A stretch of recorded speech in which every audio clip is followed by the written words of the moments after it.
شکریہ سر، کہہ کر میں نے ایک گہرا سانس لیا۔ تم کچھ اور سوچ رہے ہو؟ میری آنکھوں میں جھانکتے ہوئے میجر جیمس نے اضطراری انداز میں کہا۔ شاید اس نے میری سوچ پڑھ لی تھی۔ نہیں، تم تیسری پوزیشن کھو دو گے۔ اس کی گرفت میرے بازوؤں پر بہت سخت ہو گئی تھی۔ شاید ایسا نہ ہو۔ میرے منہ سے نحیف آواز برآمد ہوئی۔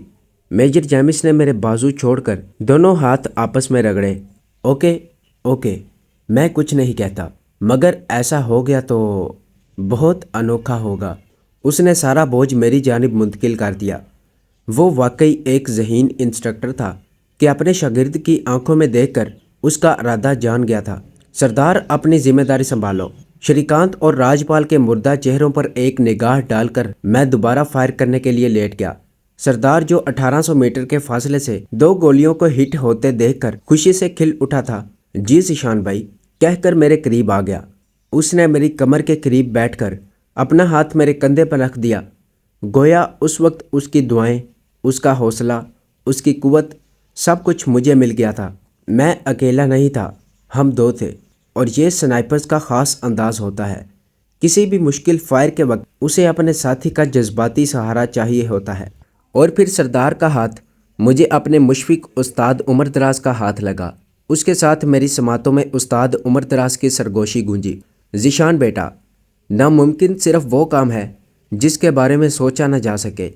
پیٹر سمتھ نے 1800 میٹر سے کامیاب فائر کیا تھا اور تم نے بھی یہ کر دکھایا، لیکن یاد رکھو، رینج ماسٹر کی کارگر رینج 2000 میٹر ہے، اور ایک سنائپر کو رسک لیتے رہنا چاہیے، ورنہ اس کے پاس صرف ہار کا آپشن بچے گا، اور ہارنا تو دنیا کا آسان ترین کام ہے۔ ہاتھ پر ہاتھ دھرے بیٹھ جاؤ، ہار جاؤ گے۔ میرا ہاتھ ہدف کو حرکت دینے والے بٹن کی طرف بڑھا۔ بٹن پریس ہوتے ہی ہدف آگے کو سرکنے لگا، یہاں تک کہ سکرین پر 1900 میٹر کا ہندسہ چمکنے لگا تھا۔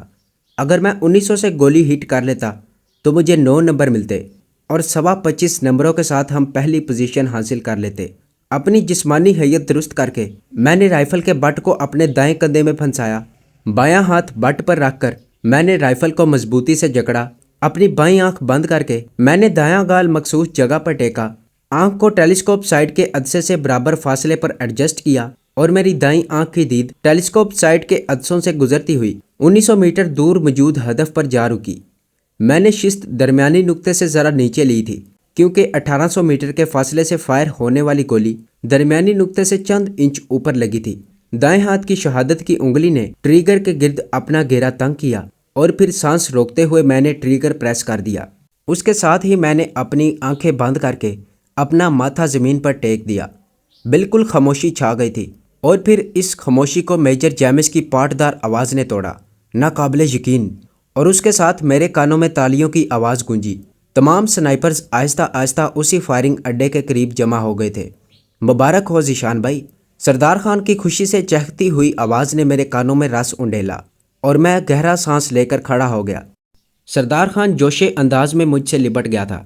میں نے سکرین کی جانب نگاہ دوڑائی۔ یہ گولی پہلے والی دونوں گولیوں کے درمیان لگی تھی۔ سردار خان سے گلے مل کر میں جیسے ہی آگے بڑھا، میجر جیمس نے مجھے باہوں میں بھر کر میرا ماتھا چوم لیا، اور اس کے بعد فردن فردن تمام ملنے لگے۔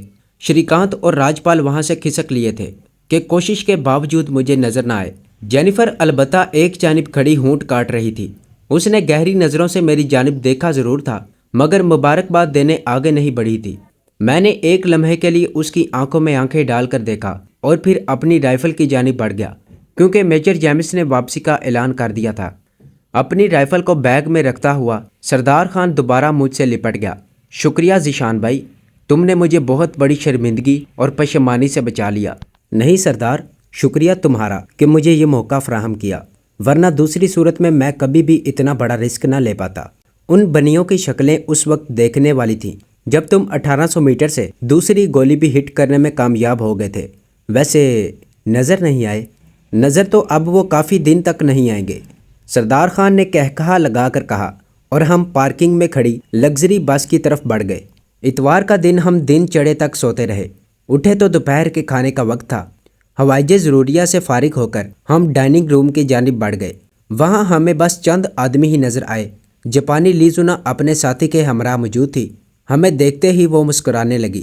لو جی، تمہاری کارکردگی دیکھ کر لڑکیاں کافی متاثر ہوئی ہیں۔ یہ تو ہر کسی کو ہنس کر ملتی ہے، بہت سادہ سی ہے۔ اسے کہہ کر میں نے لی سنا اور اس کے ساتھی کو ہیلو کیا۔ مجھ سے تو کبھی ہنس کر نہیں ملی، نہ کبھی بات کی ہے۔ سردار خان نے منہ بنایا۔ اردو یا پشتو بولنا اسے نہیں آتا، جاپانی اور انگلش سے تم ناواقف ہو، تو اسے اپنی ہنسی ضائع کرنے کی کیا ضرورت ہے بھلا؟ کیسے ہو مسٹر ذیشان؟ ہمارے کرسیاں سنبھالتے ہی لی زونا نے پوچھا۔ بالکل ٹھیک ہوں سسٹر، میں نے خوش دلی سے کہا۔ ویسے اگر میں جاپانی سیکھ لوں تو؟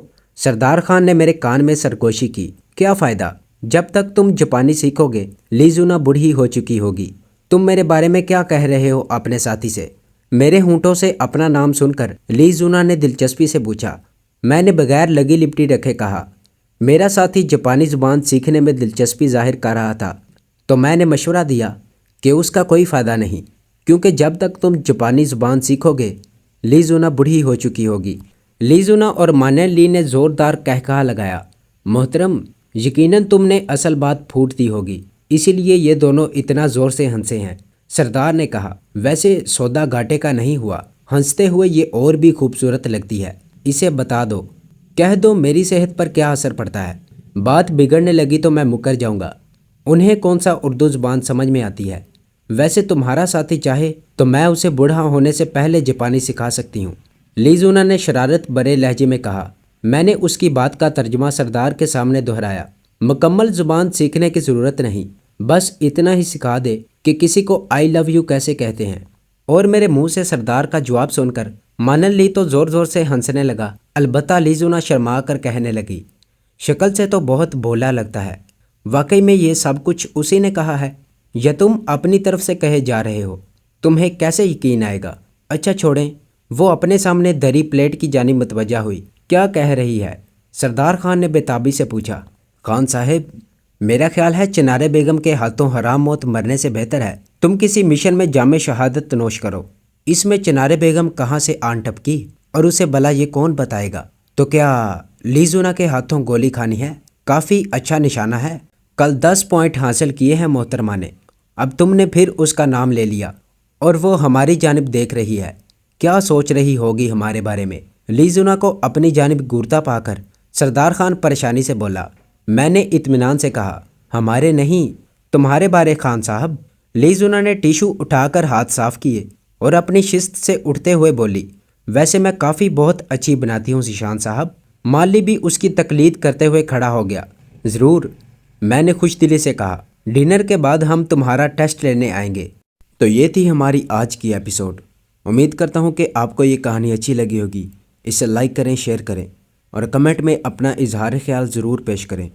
اور اگر اس چینل کو سبسکرائب نہیں کیا تو اس چینل کو سبسکرائب کریں اور بیل آئیکن کو دبا کر آل نوٹیفیکیشن آن کر لیں۔